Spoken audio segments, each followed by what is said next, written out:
En el otoño de 2003, la profesora Carmen Vega llegó a la escuela secundaria Benito Juárez con una reputación que la precedía como una sombra oscura.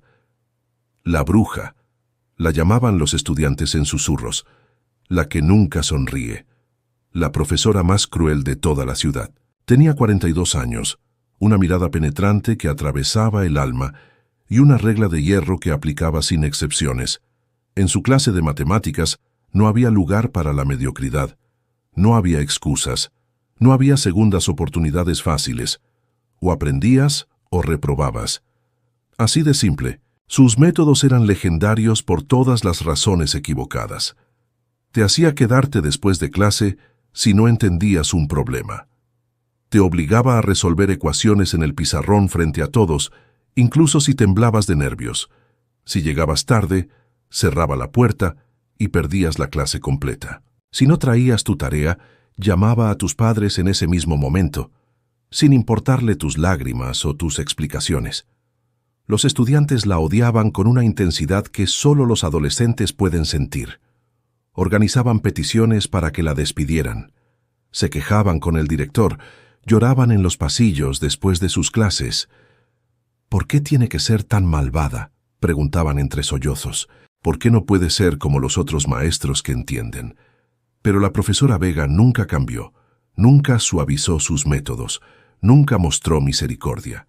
Año tras año, generación tras generación de estudiantes pasaban por su clase y salían traumatizados, jurando que nunca perdonarían a esa mujer horrible que les había hecho la vida imposible.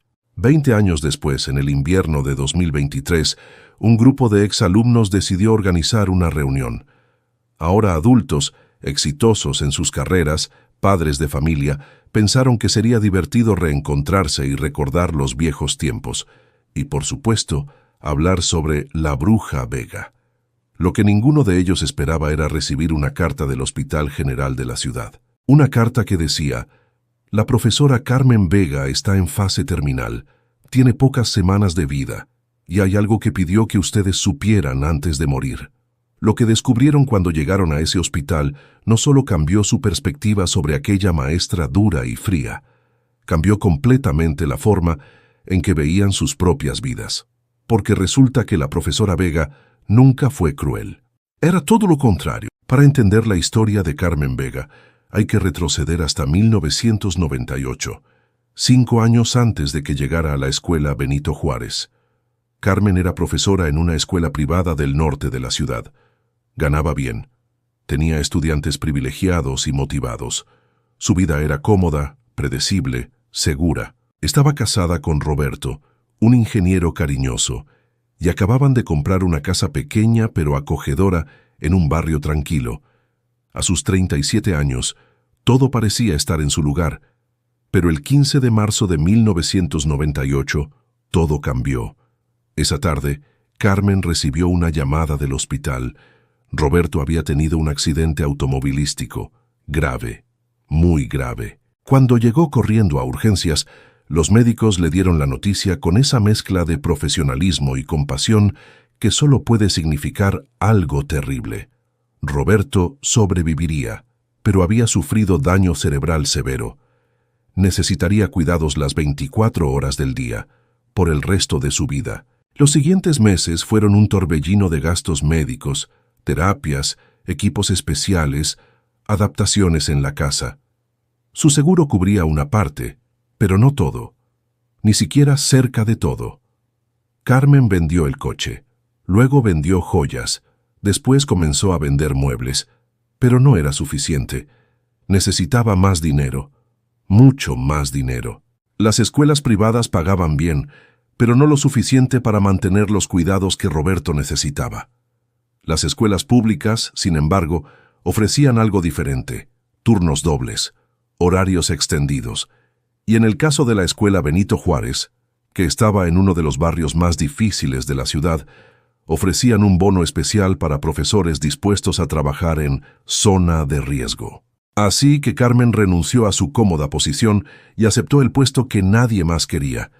Y desde el primer día, tomó una decisión que cambiaría la vida de cientos de estudiantes, aunque ellos tardarían 20 años en entender. El primer día de Carmen en la escuela Benito Juárez, el director le dio una advertencia clara. Estos chicos no son como los de su escuela anterior. Vienen de familias complicadas. Muchos tienen que trabajar después de clases. Algunos están en pandillas. La mayoría ni siquiera cree que vale la pena intentarlo. Carmen miró por la ventana hacia el patio, donde los estudiantes se agrupaban en círculos separados, con esa energía defensiva que caracteriza a los adolescentes que han aprendido a no confiar en el sistema. Entonces necesitan a alguien que les demuestre lo contrario, respondió simplemente. Lo que el director no sabía era que Carmen había investigado las estadísticas. Sabía que solo el 23% de los estudiantes de esa escuela llegaban a la universidad. Sabía que el 45% ni siquiera terminaba la preparatoria. Sabía que muchos terminarían en trabajos mal pagados, repitiendo el ciclo de pobreza de sus padres. Y sabía que las matemáticas eran la puerta de salida, no porque las matemáticas fueran mágicas, sino porque eran objetivas.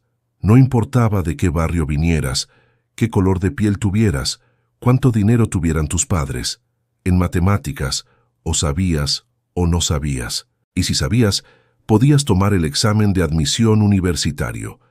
Podías aplicar a becas, podías competir con cualquiera, pero para eso necesitaban realmente aprender. No pasar de año, aprender. Su primera clase fue con el grupo 3B, conocido en toda la escuela como el Grupo Imposible. 32 estudiantes que habían hecho llorar a 3 profesores sustitutos en el último año. Carmen entró sin sonreír. Escribió su nombre en el pizarrón con letras grandes. Profesora Vega. Luego se volteó y dijo con voz firme pero tranquila. Tengo 3 reglas en mi clase.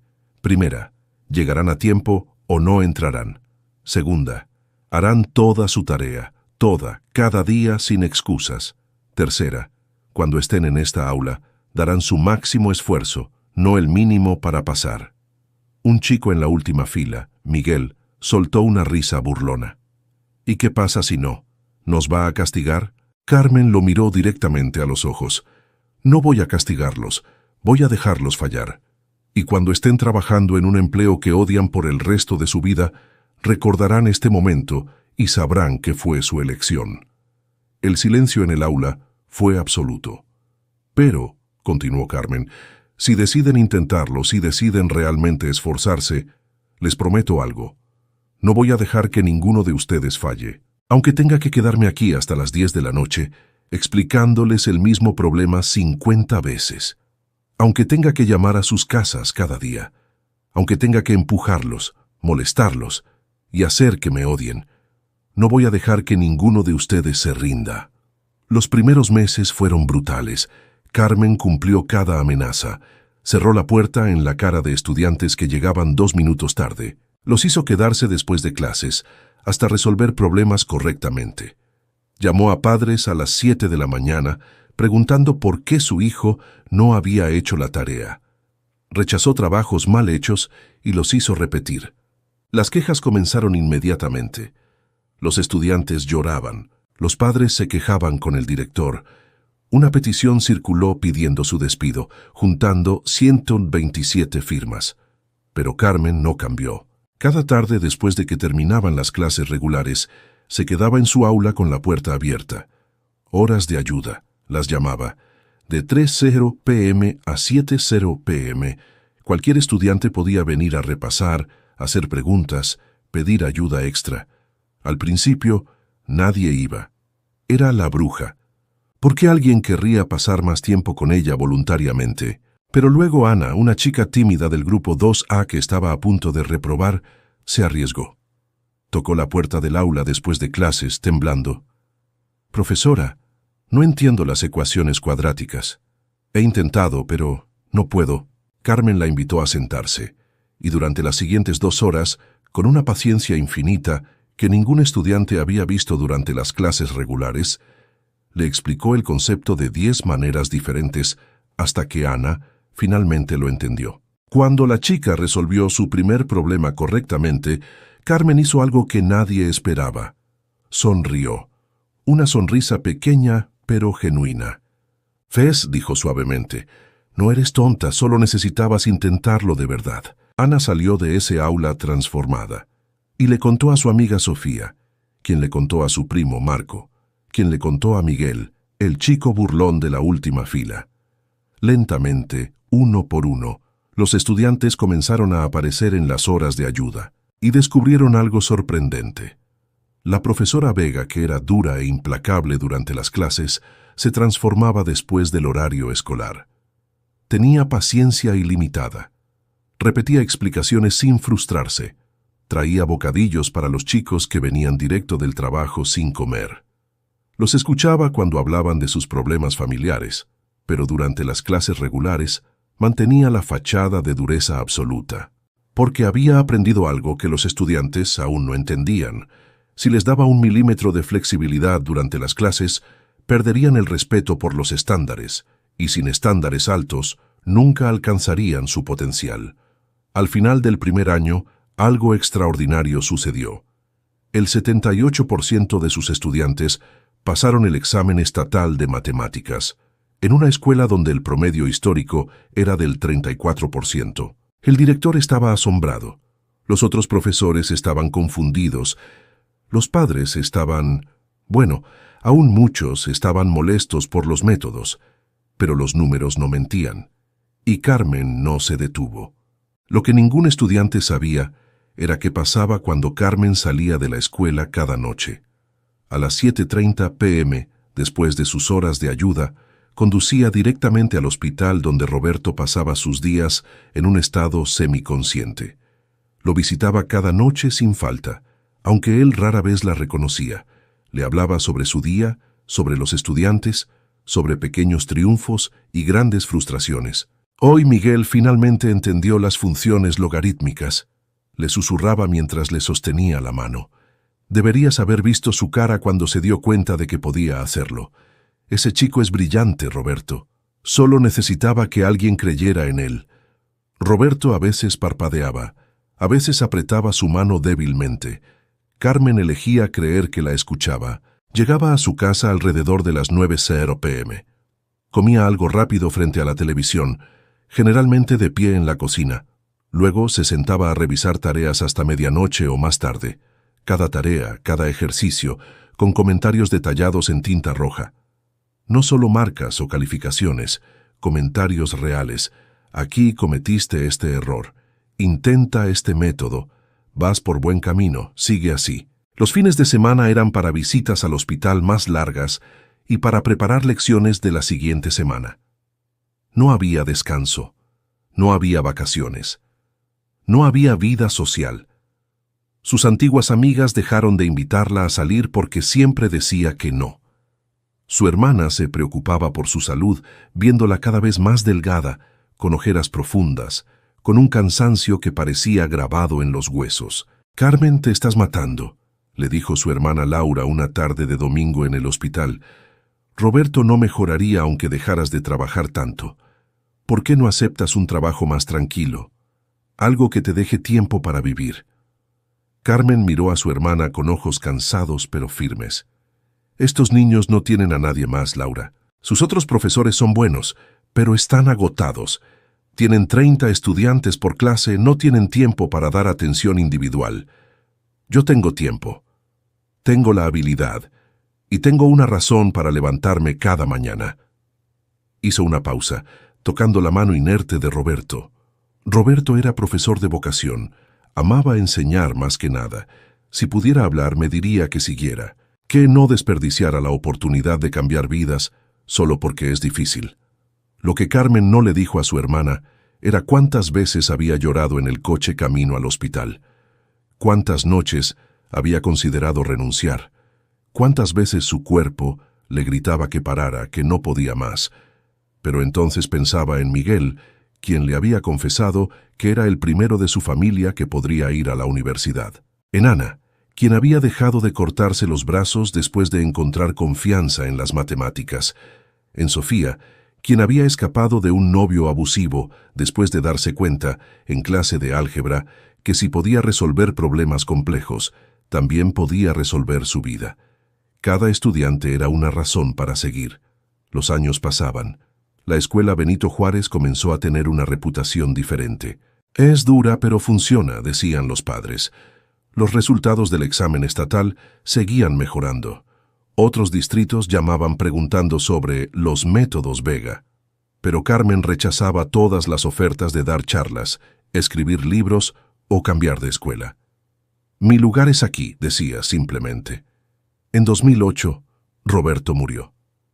Después de 10 años en estado vegetativo, su corazón simplemente se detuvo una noche mientras dormía. Carmen llegó al hospital y encontró la cama vacía, las sábanas limpias y dobladas. Una enfermera le dio el pésame con lágrimas en los ojos. Él tuvo suerte de tenerla, le dijo. No muchas esposas habrían sido tan fieles. Carmen no lloró en el hospital, no lloró en el funeral, no lloró cuando vendió la casa llena de recuerdos porque ya no podía pagar la hipoteca sola. Lloró el lunes por la mañana, parada frente a su clase de tercer año, cuando Miguel, ahora en su último año de preparatoria, le entregó una carta de aceptación de la UNAM. «Lo logré, profesora», dijo con lágrimas en los ojos. «Saqué la beca completa. Voy a estudiar ingeniería como su esposo». Entonces Carmen lloró, enfrente de toda la clase, por primera vez en 10 años. Y los estudiantes, que habían pasado años viéndola como una figura de autoridad fría e inquebrantable, se dieron cuenta de que era humana, que sentía, que cada uno de ellos le importaba profundamente. Pero para entonces, Carmen ya había reconstruido su máscara. Se secó las lágrimas, sonrió brevemente y dijo, «Bien, ahora volvamos al trabajo. El resto de ustedes también tienen exámenes de admisión que aprobar». Y continuó enseñando como siempre lo había hecho. Dura, exigente, implacable. Pero ahora algunos estudiantes comenzaban a sospechar que había algo más detrás de esa dureza, algo que tardarían años en entender completamente. El correo electrónico llegó a la bandeja de entrada de Miguel en enero de 2023. Era de Ana, a quien no había visto en casi 20 años. Reunión de exalumnos, generación 2003-2006. ¿Te acuerdas de la profesora Vega? Vamos a hacer una broma, por todos los traumas que nos causó. Miguel sonrió mientras leía. Ahora tenía 35 años. Era ingeniero civil exitoso. Tenía 2 hijos y una vida cómoda. Pero los recuerdos de la bruja Vega seguían frescos, como heridas que nunca habían sanado completamente. La reunión sería en marzo, en un restaurante del centro. 37 exalumnos confirmaron asistencia, todos con sus propias historias de horror sobre la profesora más dura que habían conocido. Pero 3 días antes de la reunión, Ana recibió un sobre del Hospital General. Lo abrió esperando que fuera spam o algún error administrativo. No lo era. Era una carta escrita a mano con letra temblorosa. Queridos exalumnos, mi nombre es Laura Vega. Soy la hermana de Carmen Vega, su antigua profesora. Me tomo la libertad de escribirles porque Carmen está internada en cuidados paliativos. Cáncer de páncreas, etapa 4. Los médicos le dan entre 2 y 4 semanas. Sé que muchos de ustedes tienen sentimientos complicados sobre mi hermana. Sé que fue dura. Sé que los hizo llorar, los frustró, los hizo sentir inadecuados a veces. Pero hay cosas que ustedes nunca supieron. Cosas que Carmen me hizo prometer que nunca revelaría mientras ella viviera. Pero ahora, al final, creo que merecen saber la verdad. Carmen me pidió específicamente que no los contactara. Dijo que no quería compasión ni gratitud tardía, pero yo no puedo dejarla morir sin que ustedes sepan quién era realmente. Si pueden, si quieren, vengan al hospital. Habitación 412. Tengo algo que mostrarles. Con respeto, Laura Vega. Ana llamó a Miguel inmediatamente, su voz quebrada. Tienes que leer esto. 2 días después, un grupo de 22 exalumnos se reunió en el lobby del Hospital General. Había nerviosismo en el aire. Algunos mostraban curiosidad, otros escepticismo. Algunos admitían sentir culpa por haber odiado tanto a la profesora Vega. Laura los esperaba en la sala de espera del 4º piso. Era una mujer de unos 60 años, con el mismo porte firme que su hermana, pero con ojos más suaves. «Gracias por venir», dijo simplemente. Síganme. Los llevó a una pequeña sala de conferencias que el hospital había prestado. Sobre una mesa larga había cajas, muchas cajas, todas etiquetadas con años, 2003, 2004, 2005. Carmen guardó esto durante 20 años, explicó Laura. Nunca me dijo por qué. Hace 2 semanas, cuando le diagnosticaron terminal, me pidió que se los mostrara si alguna vez tenían una reunión. Laura abrió la primera caja. Adentro había carpetas, cientos de carpetas, cada una con el nombre de un estudiante. «Abran la suya», indicó Laura. Miguel encontró su carpeta con manos temblorosas. Adentro había todo. Cada examen que había hecho en la clase de la profesora Vega, cada tarea, cada ejercicio. Pero no era solo eso. Había notas escritas a mano en cada página. Miguel llegó hoy con moretones. Pregunté discretamente. Dijo que se cayó, pero sospecho que su padre bebió anoche. Mañana hablaré con la trabajadora social. Miguel faltó 3 días. Llamé a su casa. Su madre está enferma. Él está trabajando turnos dobles para pagar medicinas. Necesito encontrar una manera de ayudarlo sin herir su orgullo. Miguel sacó 95 en el examen de álgebra. Lo vi llorar cuando vio la calificación. Creo que nunca nadie le había dicho que era capaz de algo grande. Tengo que asegurarme de que llegue a la universidad. Páginas y páginas de observaciones, preocupaciones, estrategias, planes para ayudar. Miguel sintió lágrimas correr por sus mejillas mientras leía. Ana abrió su carpeta con manos temblorosas. Encontró notas similares. Ana tiene marcas de cortadas en los brazos. Hoy la hice quedarse después de clase con el pretexto de ayuda extra. Hablamos por 2 horas, no sobre matemáticas, sobre su vida. Me contó sobre el abuso de su padrastro. Mañana haré la denuncia anónima. Ana está floreciendo. Ya no llega con mangas largas en pleno verano. Sonríe más. Creo que las matemáticas le están dando algo que nunca tuvo, control sobre su vida, aunque sea en el papel. Sofía, Marco, Andrea, David, cada uno encontró su carpeta. Cada uno encontró años de observaciones meticulosas. La profesora Vega había documentado no solo su progreso académico, sino cada lucha personal, cada desafío familiar, cada pequeña victoria. Y al final de cada carpeta había una carta, personal, escrita recientemente con letra temblorosa por la enfermedad. La carta de Miguel decía: «Querido Miguel, si estás leyendo esto, significa que finalmente te enteraste de mi secreto. Lo siento si te hice llorar en clase aquel día que no resolviste el problema correctamente frente a todos, pero necesitabas entender que el fracaso no es el final. Tu padre te decía todos los días que eras un inútil. Yo necesitaba ser la voz diferente, la voz que te dijera: no eres suficientemente bueno todavía, pero puedes serlo y yo voy a asegurarme de que lo seas. Supe desde el primer día que tenías lo necesario para ser ingeniero, pero tú no lo sabías, y mi trabajo no era ser tu amiga. Mi trabajo era ser el espejo que te mostrara tu potencial, incluso cuando doliera mirarte en él. Escuché que tienes 2 hijos ahora.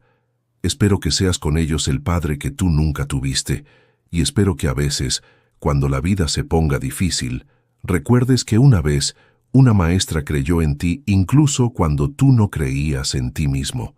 No necesito que me perdones por ser dura. Solo necesito que entiendas que cada lágrima que te hice derramar fue porque veía en ti algo que valía la pena luchar por proteger. Con orgullo eterno, profesora Carmen Vega, P.D.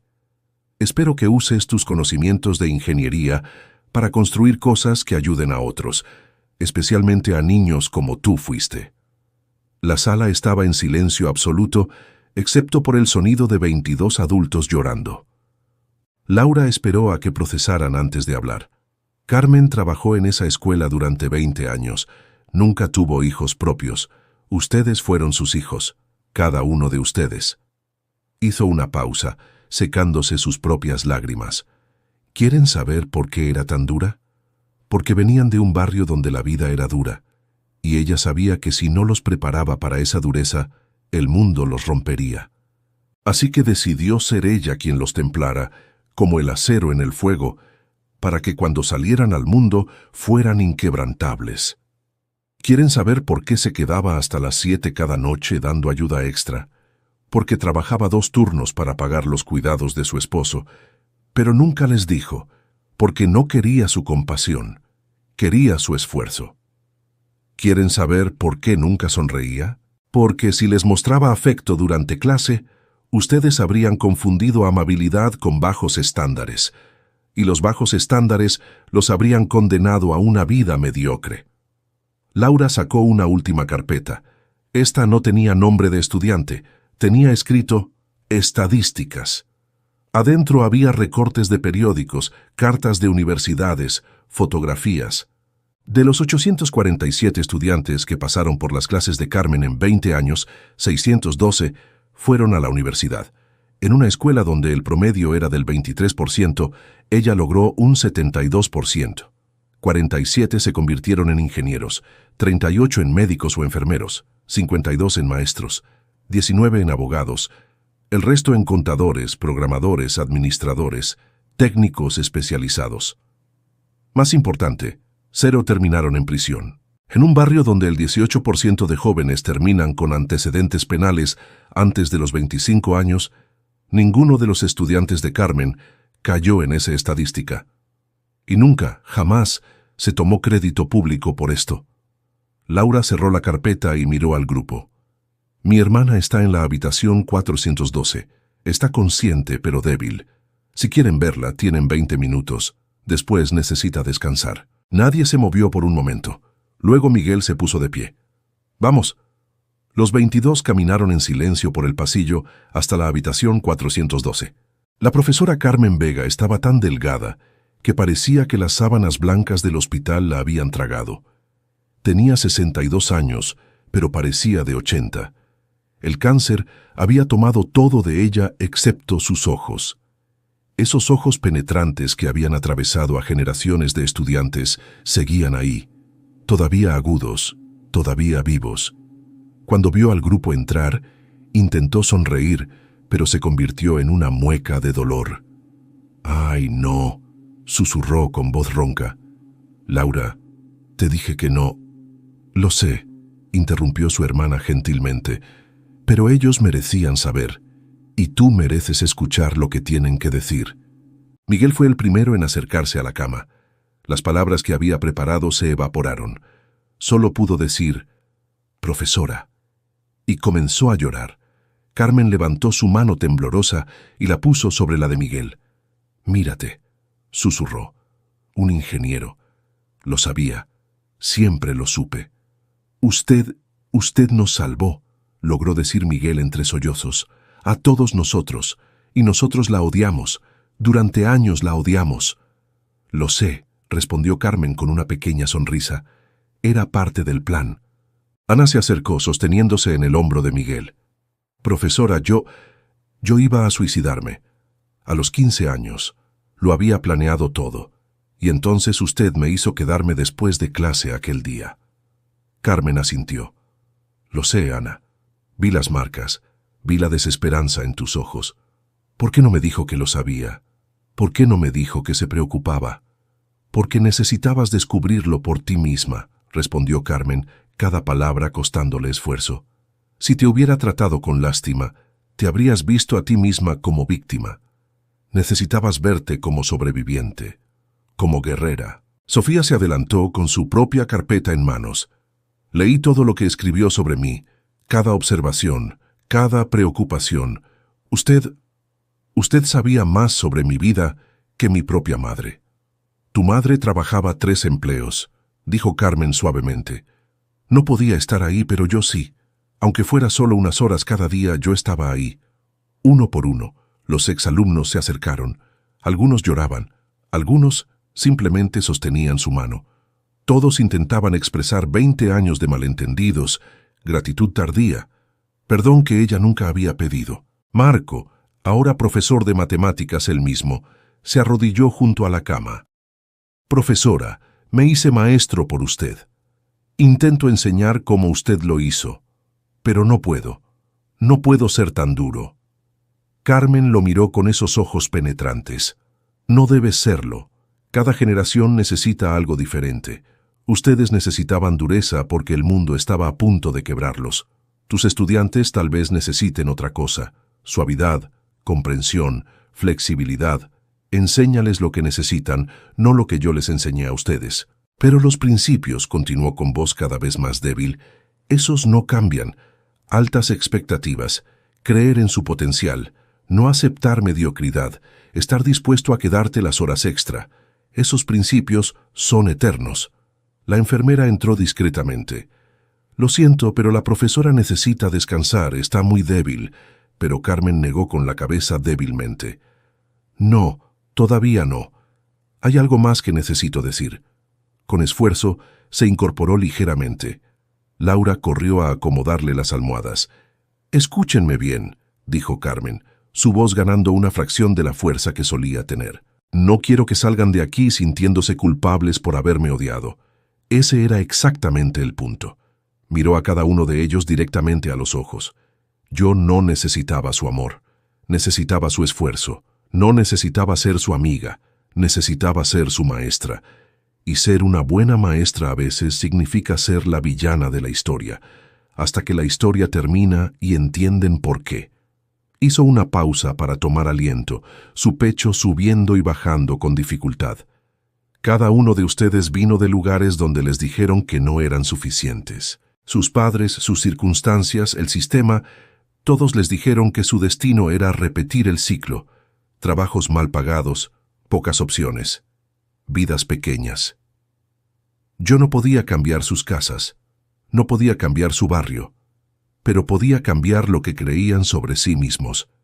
Y la única manera de hacerlo era probándoles que podían hacer cosas difíciles, que podían cumplir estándares altos, que podían competir con cualquiera. Sus ojos se llenaron de lágrimas, algo que ninguno había visto jamás. ¿Saben cuál fue mi mayor miedo todos estos años? No que me odiaran, eso esperaba. Mi mayor miedo era que uno de ustedes no llegara a su potencial, que se rindiera, que el mundo los convenciera de que eran menos de lo que realmente eran. Miró a Miguel específicamente. Tu padre te decía que eras un perdedor. Necesitabas una voz más fuerte que la de él. Así que me convertí en esa voz. Ana, tu padrastro te hizo sentir sin valor. Necesitabas descubrir que tenías poder sobre tu propia vida. Las matemáticas te dieron ese poder. A Sofía. Tú creías que tu única opción era casarte joven y depender de un hombre. Necesitabas ver que tu cerebro era tu mejor herramienta. A Marco. Tú estabas a punto de unirte a una pandilla. Necesitabas algo que te hiciera sentir que pertenecías a algo más grande. Y funcionó, susurró, las lágrimas corriendo libremente ahora. Mírenlos, todos ustedes, ingenieros, doctores, maestros, padres, ciudadanos que contribuyen, rompieron el ciclo. Tosió, y Laura le acercó agua con un popote. Roberto, mi esposo, solía decir que los maestros no enseñan materias, enseñan personas. Las matemáticas eran solo la excusa. La disciplina, el rigor, las altas expectativas, eso era lo real, porque la vida es dura y ustedes necesitaban estar listos. Andrea, que había estado callada hasta ahora, finalmente habló con voz temblorosa. Profesora, ¿por qué nunca nos lo dijo? ¿Por qué nunca nos explicó? Carmen sonrió débilmente. Porque si les hubiera explicado habría arruinado el efecto.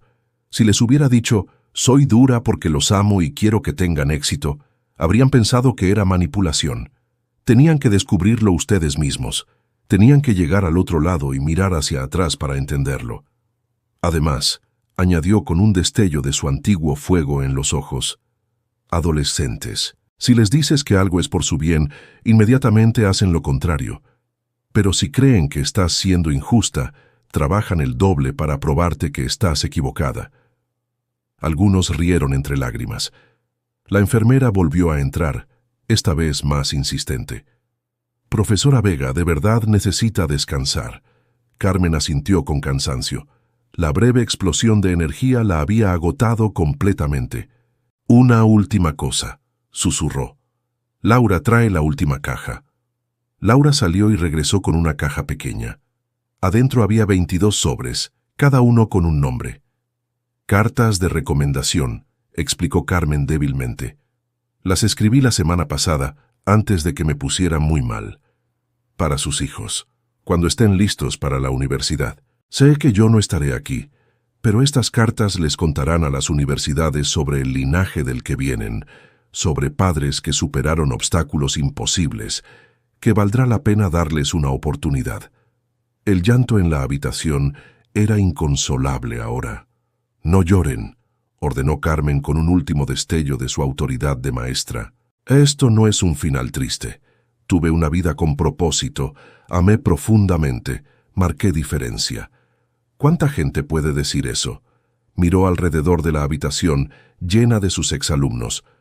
Ustedes son mi legado, no los hijos que nunca tuve, sino algo mejor. Personas que elegí, que moldé, que envié al mundo para hacer el bien. Y lo están haciendo. Ahora vayan, dijo cerrando los ojos. Vivan bien, amen bien. Y si alguno de ustedes se convierte en maestro, recuerden, las altas expectativas son la forma más profunda de amor. No dejen que nadie les diga lo contrario. Su respiración se volvió más tranquila, más lenta. Laura les indicó que era tiempo de irse. Uno por uno se acercaron. Algunos besaron su frente. Otros solo sostuvieron su mano por un momento. Todos susurraron alguna variación de gracias y lo siento y la amo, profesora. Miguel fue el último. Se inclinó cerca de su oído y susurró. Nombré a mi hija Carmen. Por usted. Porque quiero que sea tan fuerte como usted. Los labios de Carmen se curvaron en una sonrisa sin abrir los ojos. En el pasillo, los 22 se abrazaron, lloraron juntos y compartieron historias. No las historias de trauma que habían planeado para la reunión, sino historias de gratitud, de reconocimiento, de amor finalmente comprendido. ¿Recuerdan cuando organizamos aquella petición para que la despidieran? Dijo Sofía con una risa húmeda. Éramos tan estúpidos. No, corrigió Marco. Éramos adolescentes, ella lo sabía, y nos amó de todas formas. Nos amó lo suficiente como para ser la villana. Carmen Vega murió 3 semanas después, en la madrugada de un martes tranquilo.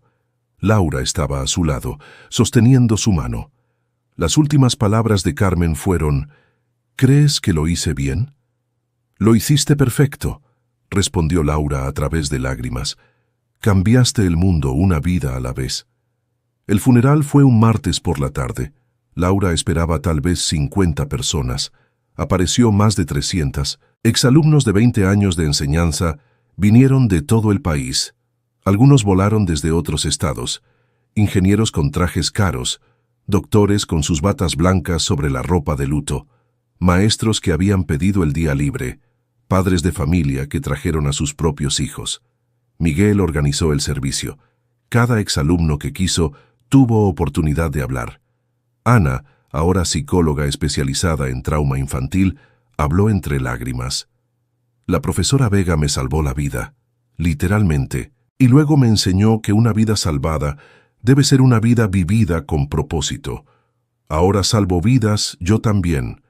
Por ella. Sofía, directora de una ONG que ayuda a mujeres en situación de violencia, dijo, ella me enseñó que la verdadera fuerza no es física, es mental. Es creer en ti misma incluso cuando el mundo entero te dice que no puedes. Esa lección cambió mi vida y ahora cambia las vidas de las mujeres que ayudo. Marco, profesor de matemáticas en la misma escuela Benito Juárez, dijo, cada día cuando entro a mi salón me pregunto, ¿qué haría la profesora Vega? No siempre tengo la respuesta, pero sé que la respuesta siempre involucra altas expectativas y amor inquebrantable. Intento honrar su memoria siendo la mitad del maestro que ella fue. David, ahora médico de urgencias, compartió. La profesora Vega me enseñó que salvar vidas es un privilegio, no un trabajo. Que cuando tienes el conocimiento y la habilidad para marcar diferencia, tienes la obligación de hacerlo. Ella vivió esa filosofía hasta su último aliento. Y así continuaron. Historia tras historia de vidas transformadas, de ciclos rotos, de potencial desatado, pero el momento más conmovedor vino cuando Laura subió al podio. Mi hermana me hizo prometer algo antes de morir, dijo con voz firme a pesar de las lágrimas. Me hizo prometer que establecería un fondo de becas, no con su nombre. Ella no quería reconocimiento, sino con el nombre de Roberto, su esposo. El Fondo Roberto Vega para estudiantes de alto potencial y bajos recursos. Cada año dará becas completas a 10 estudiantes de escuelas en zonas difíciles que demuestren no solo habilidad académica, sino resiliencia, esfuerzo y determinación. Carmen dejó todo lo que tenía para este fondo. No era mucho, nunca tuvo dinero, pero es un inicio. Laura miró a la audiencia llena de profesionales exitosos.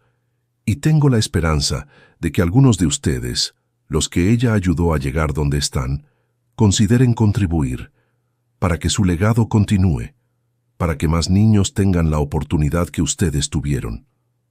No necesitó pedir 2 veces. Antes de que terminara el día, el fondo había recaudado $847,000, uno por cada estudiante que Carmen había enseñado en su carrera. Los exalumnos se habían coordinado en secreto. Miguel fue quien anunció la cantidad. Profesora Vega, donde quiera que esté, espero que sepa esto. Usted invirtió en nosotros cuando nadie más lo hizo.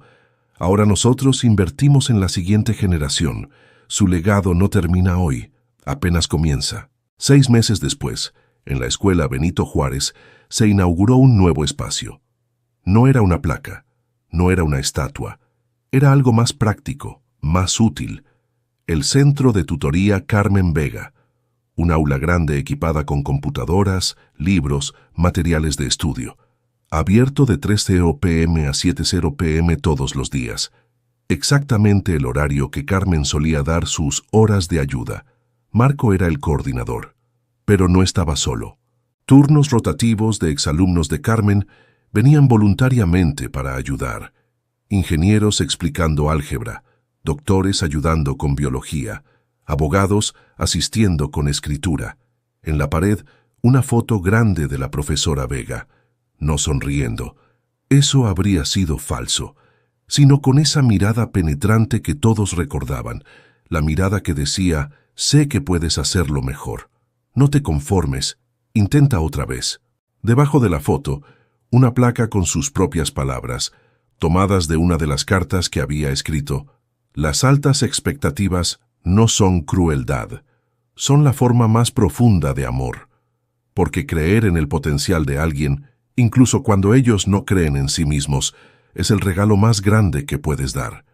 El primer año, 127 estudiantes utilizaron el centro regularmente. El segundo año, 234. Ahora era el corazón de la escuela. Y los resultados hablaban por sí mismos. La escuela Benito Juárez, que una vez tuvo un 23% de tasa de admisión universitaria, ahora tenía 71%. Los maestros decían que era por los nuevos programas.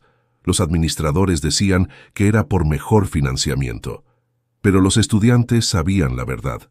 Era por una mujer que nunca sonrió en clase, que nunca bajó sus estándares, que nunca aceptó excusas, que lloró en privado por cada estudiante que luchaba, que trabajó hasta el agotamiento, que sacrificó su comodidad, su salud, su vida personal, que amó sin decirlo, que salvó vidas sin buscar reconocimiento, que cambió el mundo sin pedir nada a cambio.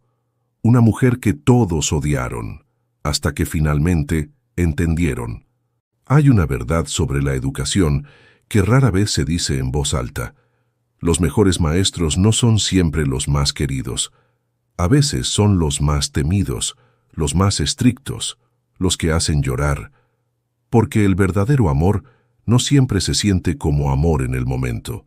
A veces se siente como presión, como expectativas imposibles, como dureza inexplicable.